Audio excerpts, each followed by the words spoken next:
morning sa isang lakbay aral uli natin.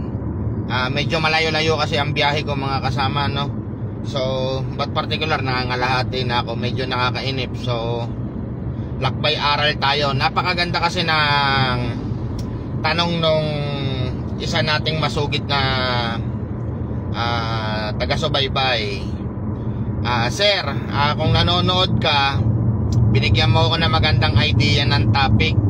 Kasi ito talaga, kalimitan, hindi talaga to pinapansin ng iba, no? Shout out sa'yo, Sir Pencil Course, no? Si Sir Pencil Course, siya yung nagtanong nito. So, napakagandang katanungan to, particular in breeding. Kasi usually sa atin, di na natin pinapansin yung mga by rules, no? Na in terms of breeding, but ito yung mga most important foundations kasi na dapat alam ng isang breeder. So dito, malalaman mo talaga na sa pagtatanong ng ating mga followers, malalaman mo talaga kung sino rito yung may interest dun sa tinatawag na deep breeding, no? Yung deep breeding knowledge. Kasi ang katanungan ni Sir Pencil Course, ito mga kasama, is doon sa tinatawag na degree of maternal inheritance. Napakaganda ho niyan. So, ang gandang topic ho na ito. So, babaybayin natin kung ano yung ibig sabihin na yan. This one is particular na ano to, particular to sa tawag dito, particular to sa rules of breeding na hindi nauunawaan ng iba, kaya yung iba nagtataka bakit ganito, bakit ganyan. Kasi most likely yung mga katangian, no, dapat alam natin kung sino ba talaga yung carrier nang naipapasa at by rules. Good morning sa iyo, Jorad Merida, no? Thank you for watching. So, pasensya na kayo mga kasama, pero lahat ng viewers natin binigyan ko ng access para anong tawag dito, ma-rewind nyo tong live na to. So, ginawa ko tong live na to while driving again, hitting the road. Medyo malayo tayo, around 107 kilometers travel tayo, no, one way. So, sige, pag-usapan natin yan.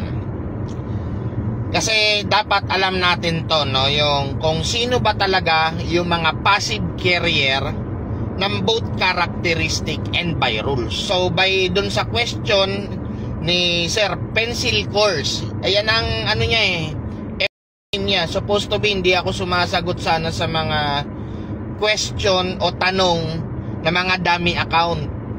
Yung mga hindi tunay na pangalan. Kasi alam nyo naman sa industry natin, pag pinapasok tayo ng mga ganyang klaseng pangalan, no, yung mga dami na yan, may sinusubukan sa atin na isang bagay. Ibig sabihin, kung tayo ay magkakamali, yan ang magiging hudyat o malamang minsan, nangyari kasi sa akin yan, yung mga pakawala ng malalaki, no. Dito sila kumukuha ng pagkakataon sa pagkakamali para magkaroon ng opportunity to report. But sabi ko nga, hindi na to mabablock account natin because kompleto sinubmit natin, no, sa pangangailangan. Sasagutin ko yan, Sir Pencil Course. Although duda ako sa account mo, pero maganda naman yung way ng pag-accept mo doon sa aking reply doon sa iyong comment sa nakaraang live ko. So sige, sagutin natin yan. So, topic for today is regarding about the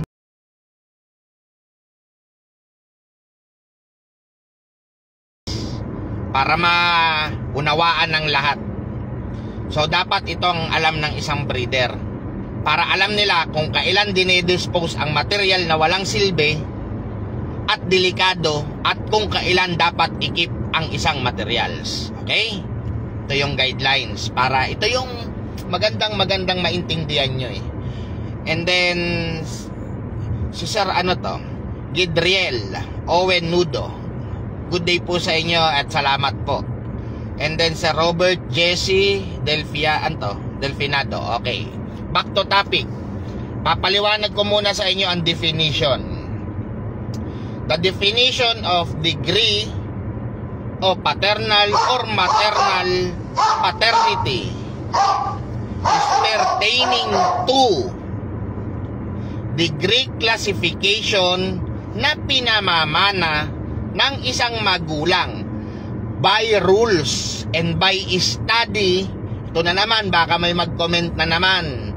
Bibigyan ko kayo ng reference book regarding genetic and breeding study of USA. Search nyo. Yan ay particular foundation book. Kasi mamaya meron na namang mag-bash na naman sa atin particular dyan. Ayan, hanapin nyo yan. Article 37 up to Article 48. Yan nakapaloob lahat yan. So, iso-shortcut ko na lang sa inyo. And then, ito talaga ay nangyayari, no? Because dapat alam natin ang dalawang klaseng passive, no? Passive genetic DNA, which is yung mitochondrial DNA and nuclear DNA. Okay? So, ang mitochondrial DNA is pertaining sa inheritance DNA na nanggagaling sa female o sa inahin. Ang nuclear DNA particular is carry ng lalaki. In general terms, in the first degree rules, supposed to be in the circle of the family, it should be shared 50-50. That is the first rules. Yun ang standard. Okay? Ngayon, in the word vigor, may dalawang definition tayo ng vigor. Number 1, vigor with good side of effect. 2, vigor with bad or negative side of effect. Okay? Diyan kayo maging observant mga kasama in terms of materials. No? Kaya nga sabi ko sa inyo, if you are breeder, hindi ka natatapos kahit pa sinabi mong signature line mo. Hindi ka matatapos na mag-stick ka sa materials na yan na first degree o first generation mo. Kaya nga lagi tayong may tinatawag na backup materials, yung mga pulet na pinalalaki. Because if something failure agad yung ginamit mo at paano malaman yan, antayin nyo at babaybayin ko.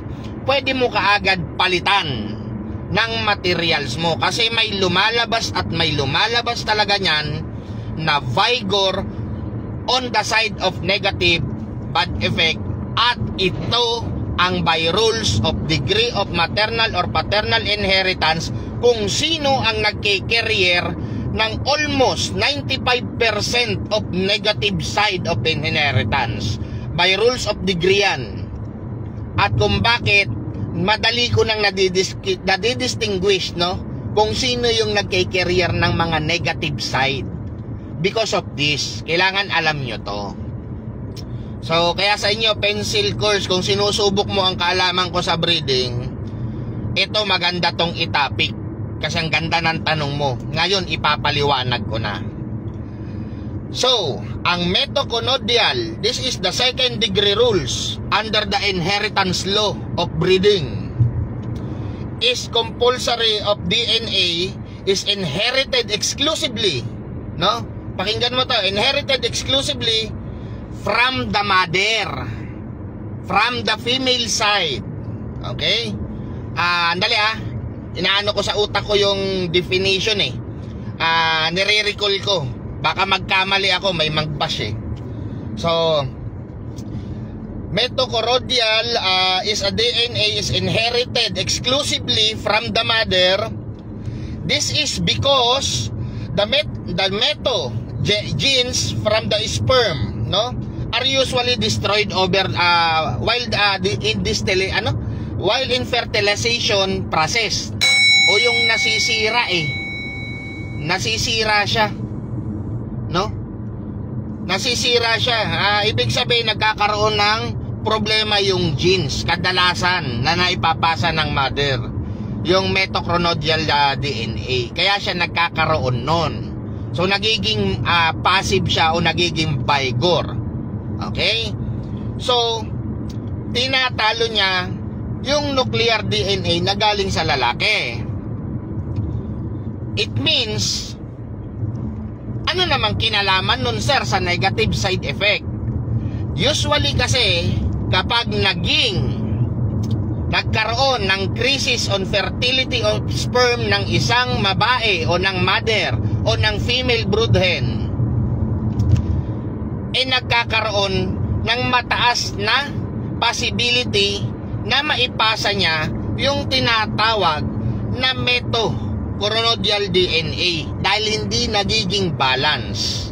Tumataas, kaya tinatalo niya yung balanse ng nucleochondrial DNA. Kapag science term talagang hirap bigkasin.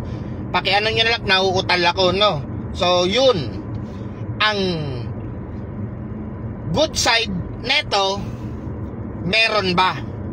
Wala. Okay? Walang good side yan. Yang second degree na tinatawag na yan, na which is paternal inheritance in terms of mito o pagkabaygor ng mitochondrial DNA. Kailangan kung magbabaygor ka, dapat balanse lagi ang pinapasa mong DNA. That is by rules. And according to study na inilathala pa year something 1943 pa yata yung libro na yon, if I'm not wrong, no? So yan, ipapaliwanag ko uli. Babalik tayo dun sa rules number 1. The first degree of inheritance rules in breeding supposed to be 50-50. Ngayon, kailan nakukuha yung sinasabing vigor in good side? Nakukuha yon, no? Parang sa tao nga nakukuha yon kung sino talaga yung mas high potent genes o mas mataas ang degree ng genes. Parang sa dugo, may category. Pag sinabing ikaw ay type AB, dugong bughaw kung tawagin, napakamahal ang dugong yun. Pag napangasawa mo type AB at ikaw ay type B, no? Sa ating mga Pilipino, pansinin ninyo kung sino yung mataas ang dugo. Kagaya, halimbawa ako, type AB ako, type B ang asawa ko. Most likely, maririnig mo sa kapwa mo, kapitbahay, o ano, kamukhang-kamukha ng tatay, kopyang-kopya, parang pinagbiyak na inidoro, di ba? Parang pinagbiyak na bunga. Kasi nga, mas nagiging vigor yung genes na pinapasa ko because yung taas ng degree ng genes ko. Okay? Doon ko nadidetermine. Kaya nga, ito ang by rules ko.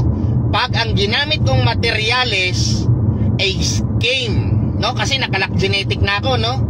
Kaya ako nag-i-inbreed pa rin even nakalaking ako para mas mapataas ko yung degree of genes ng materials kong gagamitin. So ganito ang pag-set up. Inbreed na lalaki ang ginagamit ko, particularly yung super deep inbreed. Tapos refresh bloodline ko ng babae. Ibig sabihin, ang babae ko from generation 1 mating at by generation 2 mating. Hindi inbreed. Kumbaga, line breed. Yun ang gagamitin kong babae. Pero ang lalaki ko ay supposedly super deep inbreed. Ngayon, doon ko na-identify na mas magiging vigor ang ipapasa ng lalaki kaysa sa babae. Because tinaasan ko o mas mataas ang calculation ng kanyang genes because nga dahil sa inbreeding process. Ganun ka-importante ang inbreeding pagdating sa breeding, no? So, Sir, ano ba talaga, for further explanation, ang mito at ano ba talaga ang particular DNA o genes na pinapasa niyan, bakit nasa more on negative side siya? Kasi lahat nga ng negatibo, yun ang ipapasa niya. Like, halimbawa, sa tao na lang, may diabetic ako, papasa ko yun. Yung obesity ko, may problema ako sa obesity dahil doon sa hindi normal na genes ko, ipapasa ko yun. Diba? Kumbaga, lahat ng negative side, pati sa gameness, pati sa physical character, yun ang pinapasa ng mitochondrial at bit-bit ng babae yun. Kagaya halimbawa, Sir, bakit ganon? Nagkamariks ako. Diba? Eh wala naman akong mariks. May isa sa family mo na may career ng mariks. At kailangan, paano ba i-distinguish? Kaya nga sabi ko nga, pag may nagtatanong sa akin regarding mariks, kalimutan mo ang father side. Doon ka sa mother side. Nasa mother side ang nagdadala sa'yo. Nasa mother side ang may career ng mariks. I-trace mo yung materials mo, i-out mo yung mga babae mo. So yun. Oh. So kung gusto nyo, in English term na, kasi yun yung definition sa book, kung gusto nyo ng complete definition ng mitochondrial negative side effect ng degree of inheritance, no? Ito siya. That is a maternal effect are a group of phenomena that includes the transfer of phenotypic information through the maternal lineage. This effect can be caused by a variety of factors including genetic, epigenetic, and maternal sociology, and for example of maternal effect in gestational,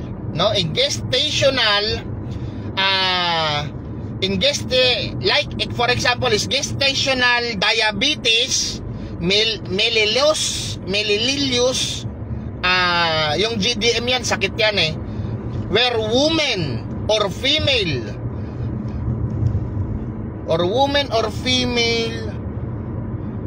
who experience diabetic during pregnancy increase the risk of diabetes and obesity in their children.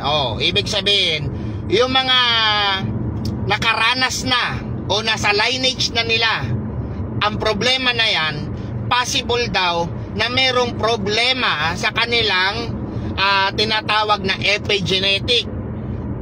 Sa epigenetic, ibig sabihin, nagki-carry out ka na ng problema.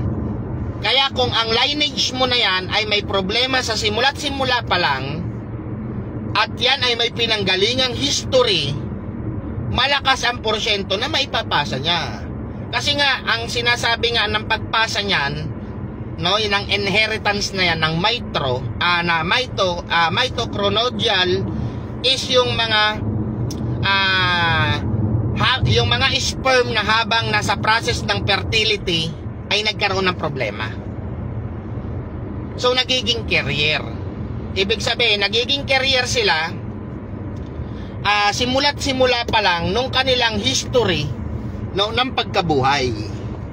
Kasi namana na nagka-problema na nga di ba? So dagamit pa natin. Kaya sabi ko nga sa inyo, unhealthy produce materials can cause you a lot. Kaya nga sa pagpili ng materyales, kailangan maging maselan ka. Kaya nga may tinatawag tayong selection. Number 1, kaya namin tinatalaga yung kondisyon ng isang baby na chick o pulet o kung ano man yan, kakarel, kung bakit kami nagle-leg band ng strap na may number. Kasi halimbawa may na-trace kami sa raging, may problema, hinuhuli na ho yan. Pagdating doon nahuli, lalagyan ng strap for recording, may number yon. O si kakaril na ganito, number ganto-ganto, color yellow kunwari yung band.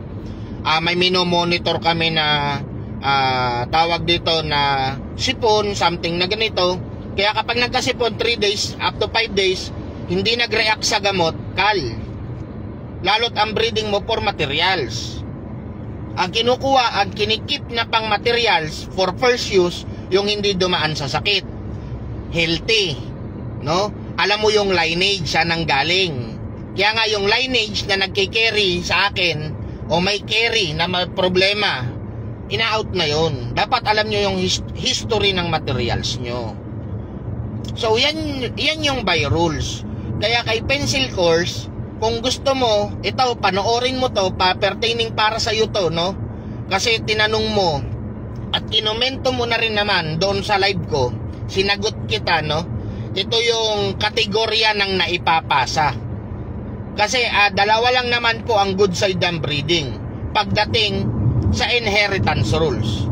That is yung tinatawag na balance inheritance, the first degree rules na dapat always 50-50. Kaya wag kayong maniniwala na mas mataas yung dugo ng babae, mas mataas ang porsyento na ito, mas mataas ang porsyento ng female side daw, 60 daw nakukuha sa babae, 40 sa lalaki. O minsan may nagsabi, 70 sa babae, 30 lang sa lalaki. That is, wag na tayo magsalita ng di maganda. Sabi ko nga sa inyo, paniwalaan nyo pag nakasulat sa libro. Pag wala sa libro, kasinungalingan yon. Kasi anong silbi pa nung tinatawag natin na breeding rules at breeding studies and proven, no? Na tawag dito na proof na mga certain na genetic scientists kung yan ay hindi proven. Ibig sabihin, inilathala yan kasi may pag-aaral, may pagsubok, may eksperimento at pinatunayan for series of years, no? Series of years. Hindi yan basta ginawa. Dumaan yan sa masusing pagsubok, eksperimento at pag-aaral. At hindi basta tao ang nag-aral, kundi isang mga developer scientists, particular expertise on genetic DNA, on animals. No? Yun yung particular niyan. Kaya ang by rules is always 50-50 but with degree of consideration. Yung vigor passive effect depende sa taas ng classification. Kaya nga may tinatawag tayong F1. Ang F1, F2, F3, F4, yan ang katawagan. Basta F, it means hybrid. Kaya ganito ang by rules, mga kasama. Kahit na mistisuhin ang manok mo, pag na-cross mo sa hybrid materials, may possibility na 80 to 90% magiging kamuka ng hybrid na ginamit nyong pang cross out because of the rules of genetic vigority. Mas mataas yung pagka-vigor niya, mas mataas yung level ng genes niya, no? So alam ko medyo marami rito magtataas ang kilay kasi ang totoo, malalim na usapin kasi talaga pagdating, no? Pagdating sa breeding. But napaganda yung napaganda yung komento sa atin na yan. Kasi sa totoo lang, ang tagal-tagal na nating nag-uusap, marami akong kaalaman na natatabunan, nilulumot ika nga, no? Kasi syempre, nire-research natin yan eh. Inaaral natin. By book, by experience, and then by result na rin ang actual experience. Inaaral natin. So, particularly kasi, ang nagiging explanation ko sa inyo lately is shortcut. Shortcut ko na. So, ito kasi, ito talaga yung foundation of breeding, na kapag dinaanan mo at naitama mo, hindi ka na magkakamali sa pag-share, no? Nung mga dinaanan mong tama. So, shortcut na yon. Since pinalalalim ni Sir Pencil Course yung tanong niya, bumabalik tayo dun sa pinaka-roots, no? Pinaka-ugat.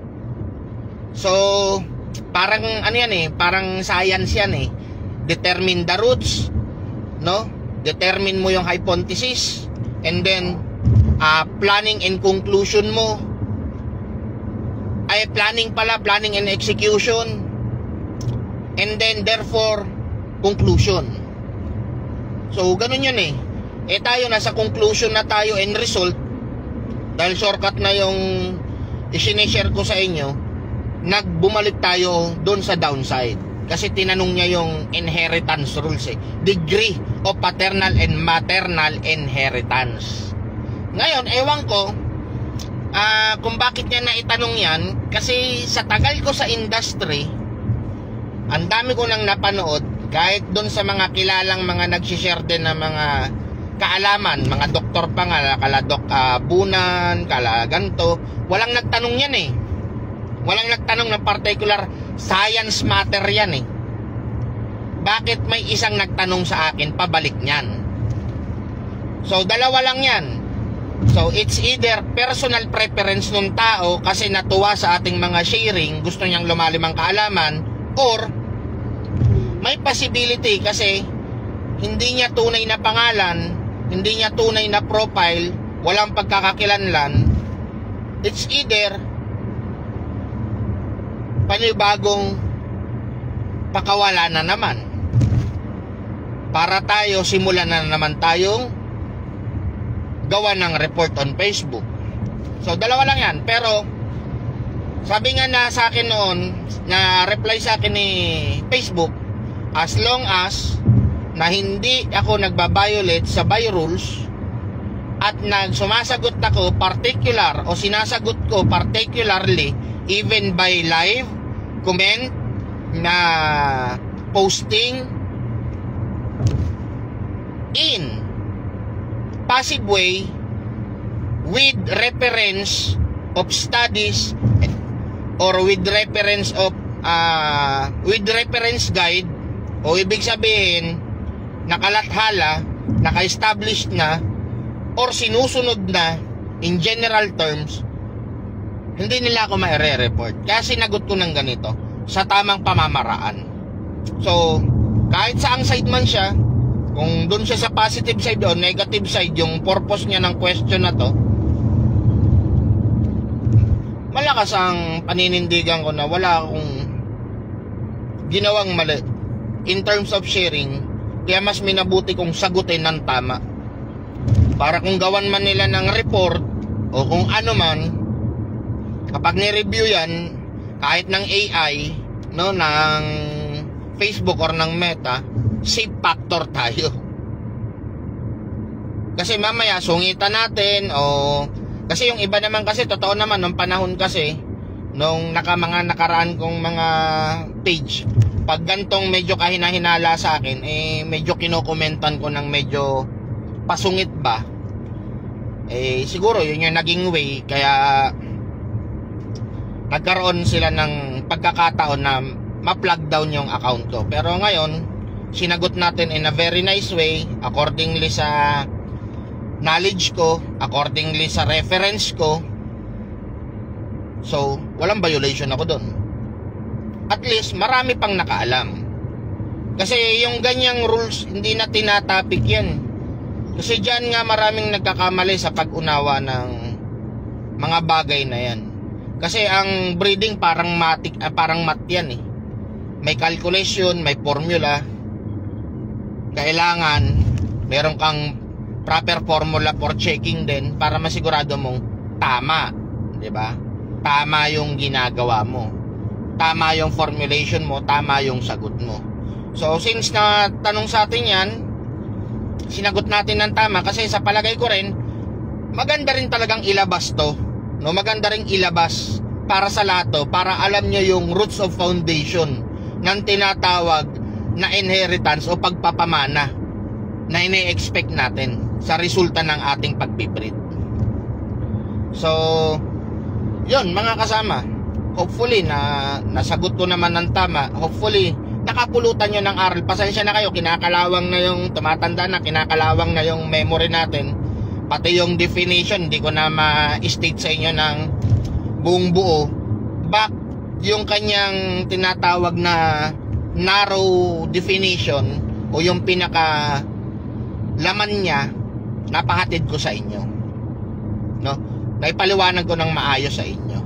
Kasi hindi naman natin pinupulot lang basta-basta yung sinasagot natin sa inyo. Yung mga sinasagot natin sa inyo, yung sinishare ko, gaya ng lagi kong sinasabi, meron akong pundasyon. Meron akong tawag dito, katibayan at pinangahawakan na inaral at inimplement at napatunayan na tama at ginawa kong practice.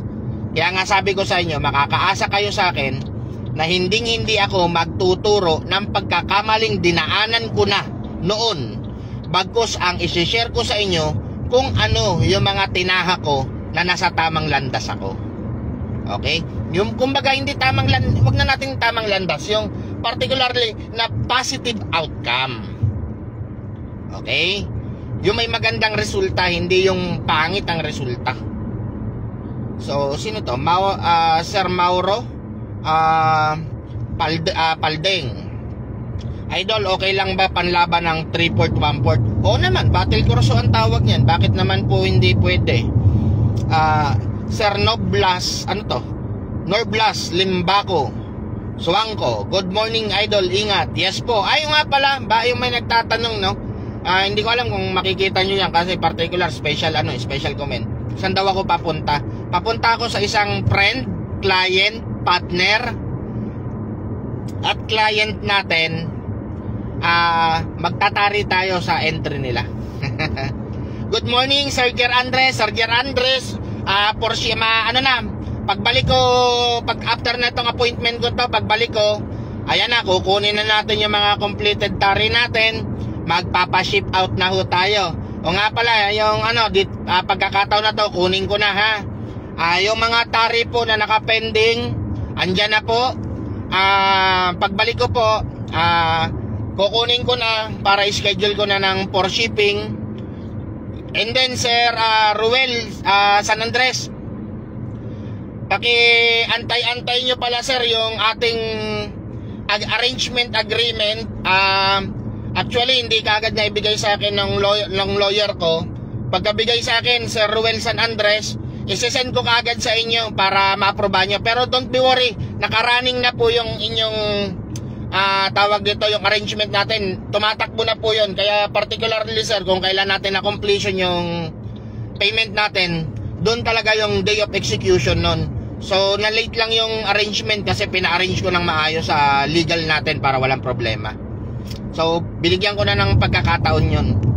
Maraming salamat idol. Salamat din sa inyo sir, no? Ano yan? Good morning idol, watching from Pangasinan. Salamat sa iyo. Manny Encinares. Good morning sir. Mayroon kanyan sa YT mo na topic mo na yon? Wala sir. Kasi foundation, foundation knowledge po yan. Pero ngayon nabanggit ko na, itong live na to, ida-download ko to sa YT ko para both side, may sa Facebook, may sa YT, pwede niyang panoorin kahit saan. Francis Javier Liz, Elmer Rafer Espena, manood ka dito. Hi, thank you sir sa pag-aaya. So yan mga kasama, napakaganda nung shinare ko sa inyo. That is by rules, no? Wala kang magiging problema dyan. So yun ang particular. At saglit lang mga kasama ha, huwag kayong aalis. Titingnan ko lang kung tama pa yung tinatahak kong. Yan, tama pa. Hindi pa ako naliligaw. Kala ko lagpasan na ako. Hindi ako ka-familiar kasi doon sa cockpit na yun eh. Sinare lang sa akin yung location kaya naka-open yung Waze ko. So pasensya na kayo. So yun. Hopefully mga kasama nakatulong sa inyo yan at hindi kayo naguluhan. Pero kung naguguluhan kayo dyan sa by rules na yan o foundation rules of breeding na yan, set aside nyo na yan. Ang sundin nyo na lang ho sa atin yung mga advanced formula na yung mga nakaraang mga sinishare ko. Pero kung ikaw ay talagang breeder, alam mo particularly dapat yan para hindi ka nahihirapan na always sinasabi mo, no? Yung tawag dito, yung hindi ka nahihirapan mag-identify kung paano ka magpapabigor, no? Magpapabigor. Kasi kadalasan, sir, paano ba na ipapamana? O gusto ko mas vigor yung lalaki. Paano ko ba isusupersid yung susupersid yung babae? Kasi yun nga yun eh. By rules eh. O di binigyan ko na nga kayo ng idea kung paano nyo gagawin. That is dapat kung halimbawa gusto nyo particular pagkaraan ng 5.9 kilometro. Yung side ng lumabas hanggang North Luzon Expressway, NLEX, North San Fernando exit. Yes, okay na. Ayan, nagsasalita yung waist ko eh. Yun, yung ibig ko sabihin, halimbawa, gusto ko yung talagang male side ko na yan, yung male side ko na yan, yan ang gusto kong ipasa dun. Kasi halimbawa, itong family ko to, talagang superior superior yung labas, di ba? And then, halimbawa, ngayon taon na mas naging superiority yung Generation 1 ko, Generation 1 family ko, performance nila, kaysa doon sa outcome ng Generation 2, Generation 3. No? Mas naging superior sila. Kumbaga sila yung nag-top notch sila sa record. Ang gagawin ko, inbreed ko yun. O pagka-inbreed ko nun, yung produce ko na yun, save for us, a breeder ko, reserve. Ngayon, naka-record na naman sa akin yan. Then sa next na na gusto kong mag-vigor yung lineage kong to, itong lineage ng family na to, inbreed ang gagamitin kong lalaki. As in deep inbreed. No? And then sa babae is yung natural produce. Ibig sabihin, anak lang ng Generation 1 at Generation 2. Kumbaga, line breed lang siya, hindi siya inbreed. So para yung tinatawag na vigority of the DNA and genes, yun yung magwawagi. At least sabihin na natin mag 70%, 75% vigor, hindi na masama yun, di ba? So nadidetermine mo. Kaya nga ang tanong sa akin, sir, bakit uniform yung laro ng mga manok mo? May nagtanong sa akin yan eh. Laro ng Blackwater ko, ng Blues ko, ng White ko, kahit ng high grade ko, ng dominant ko. Nagtataka sila pag binitaw, iisa ang estilo. Vertical lip, may waving, may atras palo, malakas sa frontal, at wise player, nag-aabang. Sabi nila, paano nangyari yun? Iba-iba ang lineage, pero yung gameness nila, pare-parehas. So, yan po ang sekreto. Ayan na, sinabi ko na sa inyo, wala na akong sekreto talaga. Kaya yung may nag-vlog niyan, na nagsabi, hindi daw lahat ng sekreto sinasabi ng isang breeder. Dahil alas nila yon, kalokohan yon. Sa akin, sinishare ko. Bakit? Hindi naman tayo pare-parehas ng atake at pag-unawa eh. Hindi tayo pare-parehas ng procedure. At sinisigurado ko, walang makakagaya ng method ko na 100% 0-0. Maaring lumapit or mas mahigitan. Dalawa lang yun eh. Maaring malapit or mas himahigitan. Uy, may nag-PM, Sir Norblas. Nagpapasama. Walang problema, sir. PM kita mamaya, sir, after the live. So, sino to? Gister Carl, Gabiola, Sergey RB, ano po gagawin pag mali ang nabigay na antibiotic sa manok? Akala ko kasi foul cholera ang sakit ng manok ko. Avian malaria pala. Naku po, yun sinasabi ko. Kaya minsan hindi na umeepekto ang gamot, no? Dahil dun sa tinatawag na immune na sila sa gamot. So the best nyan, sir, kapag mali, wag mo ka munang magpainom ng gamot for 3 days. Alalayan mo lang muna sila, sir, sa tubig para mag-withdraw out. After 3 days nyan, sir, saka mo ngayon bigyan ng panibagong antibiotic para masigurado mong ma-absorb at gagana. So yan. Good morning sa iyo, paring Jolly Concepcion. Win Dila Isla Merano, good morning from Pangasinan. Paring Jolly, good morning sa iyo. So hopefully mga kasama, nakatulong sa inyo yung idea na naman to, panibagong idea. Kaya sa akin nga mga kasama, binabasa ko talaga comment nyo, no? Sinatsagaan ko yan. Di man ako makapag-reply sa comment nyo, sinatsagaan kong basahin yan. Pero mga kasama, pag ang tanong nyo kasi sa akin ay sinagot ko na through live or through my video, wag kayong mag-expect na sasagutin ko pa kayo o re-replyan ko pa kayo sa message nyo. Kasi nandun na nga sa videos bigyan natin pagkakataon masagot yung mga tanong o katanungan na hindi ko natatapik. Kasi kung natatapik ko ng mga kasama, try to review yung videos natin. Pwede nyo namang scroll yan para mapabilis nyo. Doon kayo pumunto sa punto kung ano yung kailangan nyo, diba? Kasi sabi ko nga mga kasama, bakit ko sasagutin ang nasagot ko na via live na nga, via video na nga, no? Ang sagutin naman natin ang bigyan ng pagkakataon yung ika nga kapupulutan natin ng magandang idea, no, at kaalaman. Kasi nonsense lang po ang nangyayari kasi paulit-ulit lang akong sumasagot.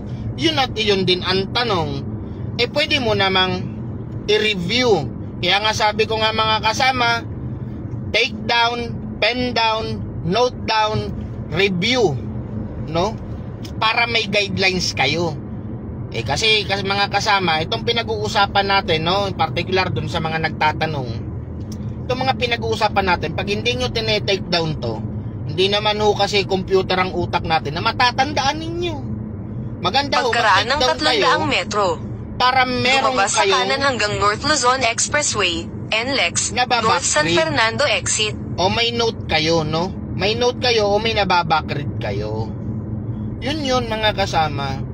Kaya kita nyo nga kahit nagdadrive tayo mga kasama, lumabas sa kanan hanggang North Luzon Expressway, NLEX, North San Fernando exit. Pinipilit ko mga kasama na tawag dito, magbigay ng particular na kasagutan. Tayo naman defensive driver naman tayo, no? Makikita nyo kahit nagdadrive tayo, nakafocus tayo sa kalsada habang sumasagot sa inyo. So pagkaraan ng 200 metro kumanan hanggang North Luzon Expressway, NLEX, North San Fernando kahit exit. Ano pa yung ginagawa ko. Kasi gusto kong magbigay sa inyo ng gusto ko makapagbigay sa inyo ng kumanan hanggang North Luzon Expressway, NLEX, North San Fernando exit. Ayaw tayong buksan ng gate.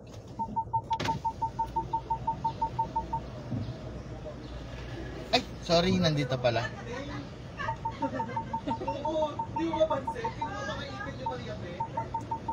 Okay. So naka-exit na tayo mga kasama. Pasensya na, umexit muna tayo. Bakit ako pinaglooban? Alam ko parting Bataan yung pupuntahan ko. Di bali.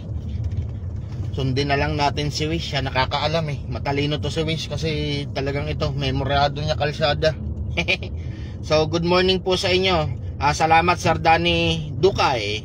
Sino to? Si Cabello Branco Backyard. Good morning po sir. So yan mga kasama, sabi ko nga sa inyo mga kasama, yung mga tumatangkilik sa atin, mga nanonood sa atin, pagkaraan ng 2.9 kilometro manatili sa kaliwa hanggang 3 Lazatin flyover. Sisiguraduhin ko sa inyo mga kasama na hindi magiging waste of time yung pakikinig nyo sa akin. Sisiguraduhin ko lahat ng pakikinig nyo sa akin may kapupulutan kayo ng idea. Kasi yun nga, ano ba naman ba yung sense na mag-share pa ako ng live videos, mga videos, no? Kung wala namang anghang o wala namang kabuluhan yung sasabihin ko sa inyo, kung puro kalokohan, wala ring mangyayari. Sabi nga natin, tulungan nating lumago ang industriya natin. Kasi sa paglago ng industriya natin, paglago din ng maliliit nating mga kasamahan na pumasok sa negosyong ito. Saka bigyan natin ng magandang labanan.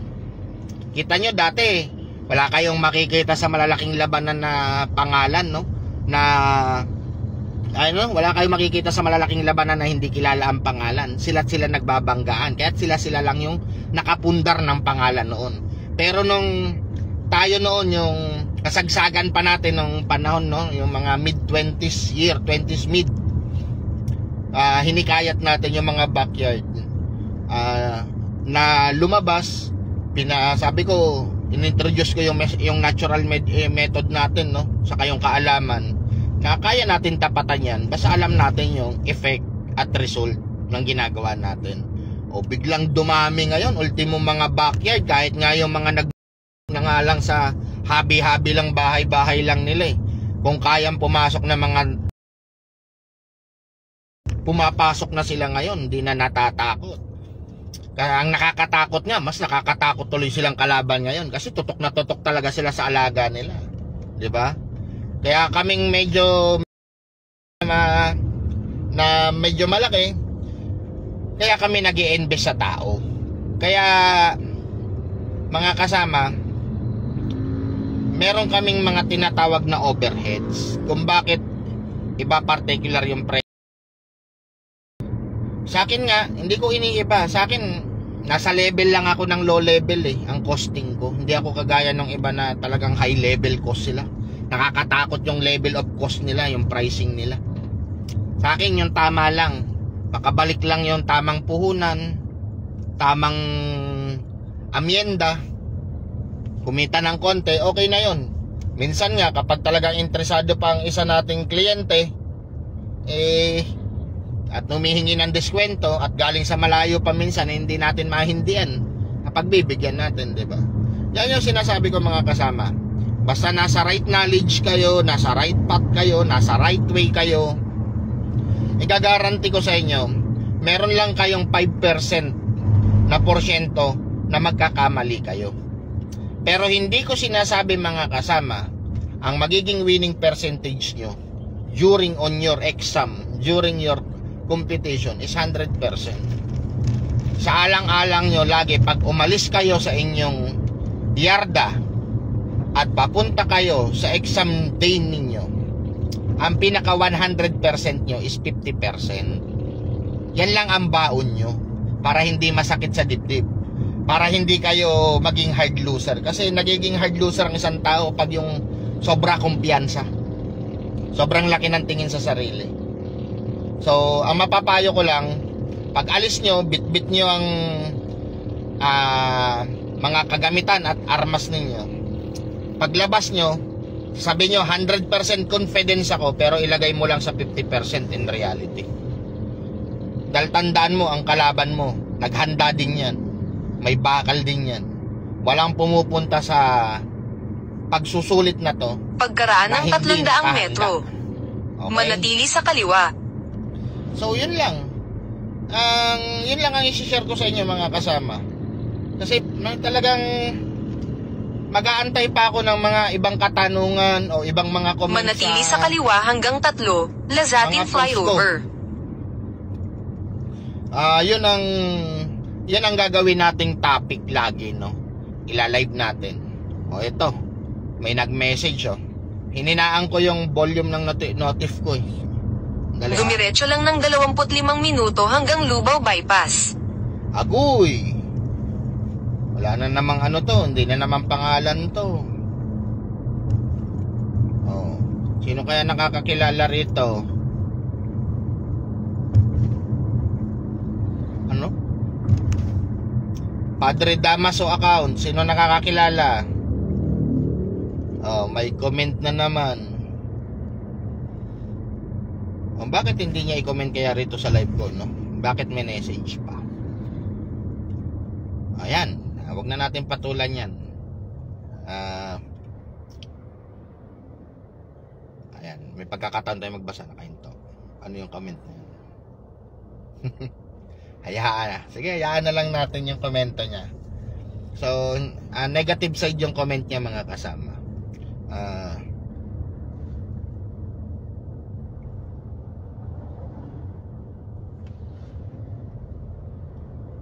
Ano naman doon? Anong particular yun? Bakit?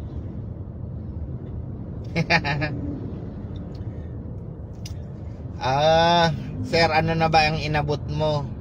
Bakit parang kapag nagsalita ka, akala mo nasa high level ka?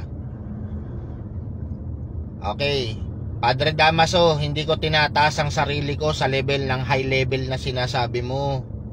O ito, sa akin lang mga kasama, No, o sa'yo, Padre Damaso, kung tinatanong mo inabot ko, no need na para isa-isahin ko sa'yo. Baka sabihin mo, nagbibit-bit ako ng sarili kong bangko. Eh, matuto ka na lang mag-research din, mag-background check kung nasa nang inabot ko, no. Particularly, simula year 2014 to 2019, no. Kung ano yan, ang kinolekta ko, ikaw na mag-search. Hindi ako nagmamalaki ho. Hindi ko binibit-bit ho yung sarili kong silya. Hindi ko nilalagay ang level ko sa mga top-notch level na yan, no? Sa akin, nasa ilalim pa rin ako hanggang ngayon. Bakit ko dadalayin ang sarili ko dyan? No? Bakit ko dadalayin yung level ko sa sarili ko dun sa taas? Tandaan mo, sir, ang taong nagmamataas pag lumagapak, 2 pakpak, bali. Kaya wag niyong uugaliin yun. Maging nasa level ka lang. Wag mong alisin ang paa mo sa lupa, sir. Ayoko magmalaki. Pero kung tinatanong mo, sir, mag-search ka. No? Ang sa akin lang, ginagawa ko to because gusto kong may mapuntahan naman kahit papaano yung legasiya ko. Gusto ko may ma-share ako. Mawala man ang isang Mr. Natural, maraming babangon dyan na natuto galing sa mga salita at gabay ko. Na may mapupuntahan din. Pangarap ko po dun sa mga na-guide ko ay meron ding pagtunguhan. Hindi ko intention na hataking kayo pababa. Ang intention ko nga, gusto ko nga lahat kayo matulungan ko sa abot na makakaya ko para may marating din kayo.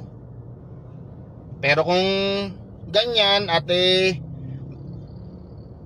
naku, huwag na nga natin sayangin ng oras. Parang dami account ka, sir. Iban na lang kita sa page ko. Sir, sana magkaroon ka ng breeding method para magkaroon ng prepotent na mga manok. Actually, sir, ito na nga yung method. Tinuturo na nga natin. Saka yung prepotent method ko, sir, meron talaga akong prepotent method on my own. Kaya ko ito tinuturo para kayo mismo mag-build ng prepotent breeding procedure nyo. Kaya nga mag-take note kayo, sir. Kasi kayo ang magfo-formulate ng sarili nyo. Diba? Libre na yan. Hindi na kayo bibili ng mamahaling materyales. Kailangan nyo lang is i-upgrade. Non-stop learning, non-stop upgrading. Paano gawin nyo? Nandyan. Gaya ng sabi ko nga sa inyo, there are no such a pure bloodline, but pure strain meron. Ngayon, sinasabi nung isa, bakit daw magiging masasabing isang puro? Hindi naman daw dumaan sa purity. Ang pagpapapurity na sinasabi niya is yung paglalaking. Ang paglalaking po, yan ay procedure of breeding para ma-particular mo yung tinatawag na prepotent. Yan na po yun. Diba? Yan na yun, yung pagiging prepotent. Yung paglalaking. Iniba lang ang terms pero saka termino, pero yan at yan pa din yun. Okay? Huwag kayong maliligaw. Maraming naliligaw ng landas kasi dahil maraming terms ang isang bagay. No? Word terms. Kagaya niyan, prepotent breeding. Yan pa din yung yan pa din yung tinatawag na lacking. Once na kapag lacking ka kasi, prepotent ka, uniformity ang hinahabol mo. So yan na yun. Kasi sabi ko nga sa inyo, lahat ng bloodline, hindi nyo na mabibilang ang crosses niyan. Maniwala kayo sa akin. Okay? O sabihin na natin ng sweater, saan nagmula yan? From three different kinds of bloodline. O yung 3 na yun, saan din nanggaling? From 3 or more different bloodline. Yung mga bloodline na yun, saan din nanggaling? Kung ipapamily tree nyo yan mga kasama, ipipiramid mo yan, naku po, hindi kayo matatapos hanggang mapuntahan nyo yung level ng pinagmulan ng lahat. Kaya kung yan ang paniniwala nyo, tutuldok na lang ang kaalaman nyo dyan. Maniwala kayo.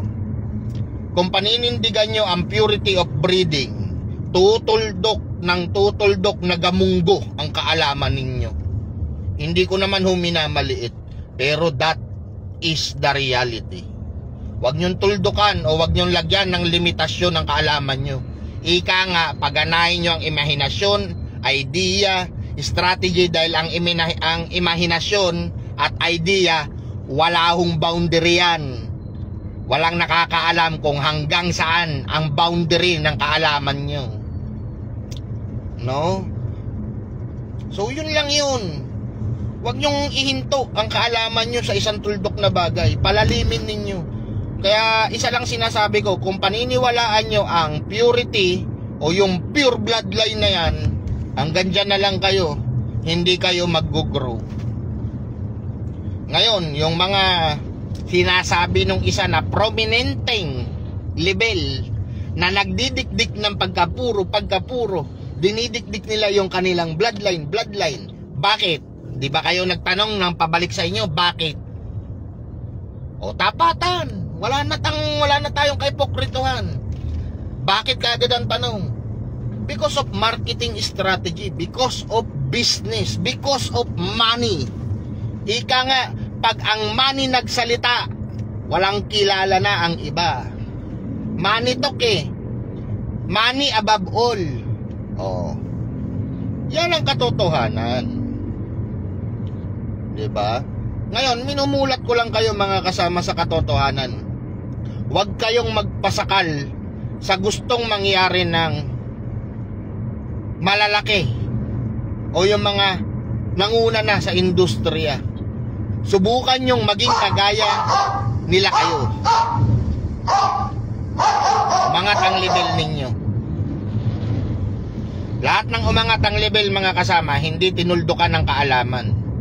Sa industriya natin, non-stop breeding always. Non-stop experimentation, non-stop upgrading. Yan tayo. Kaya wag kayong tutuldok. Pag may isang bagay kayong gustong linisin o may isang strain kayo o isang bloodline kayong gustong linisin o uniformity, binanggit ko na nung nakaraang live ko yan habang nasa travel din ako, no?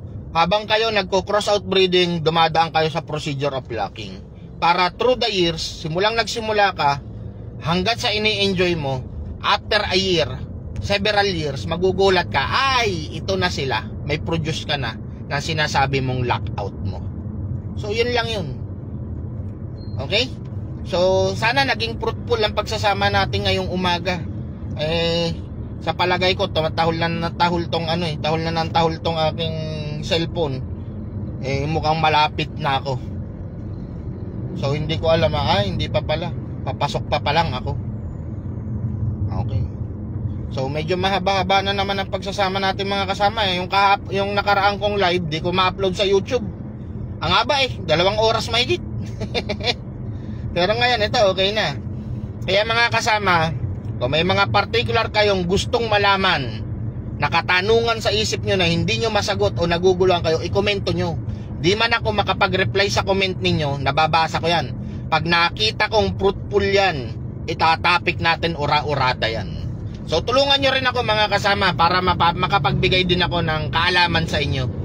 Kasi hindi ko naman mabalikan lahat ng mga, kumbaga yung mga binaul ko na nakaalaman. Hindi ko naman basta-basta mahalungkat sa dami. Pero nare-refresh ang utak ko pag biglang may dumaan na katanungan. So ura-urada, ano natin yan. Kagaya ngayon, no? Pagbukas ko umagang-umaga, ang ganda ng katanungan. Kaya lang dami account eh. Bilhin mo, pencil course o lapis na kurso. Ano ba yan? Bakit ganun yung mga pangalan? Ayaw ipakita yung kanilang identity. Pero sinagot natin, no? So, yan.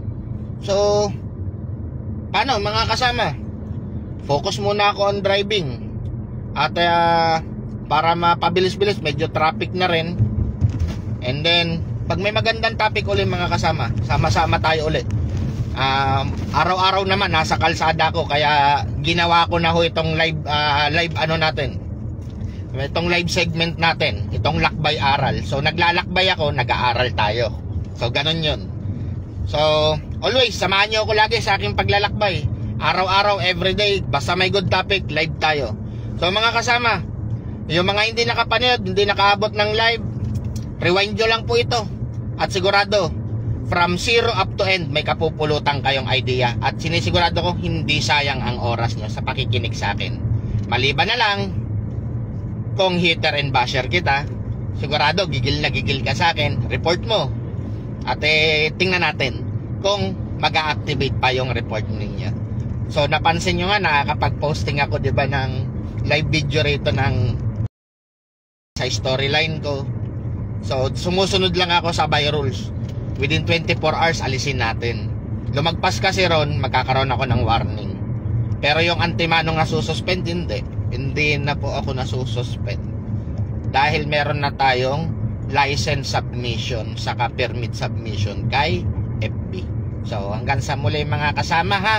Samahan nyo ako lagi sa aking paglalakbay para may kasama ako always. No, kung saan man ako tatahak, nandoon kayo lagi. At sama-sama tayong mag-aral habang ako ay naglalakbay. Muli po, JRB, ang inyong lingkod, nag-iisang Mr. Natural ng Pinas. Gandang umaga po.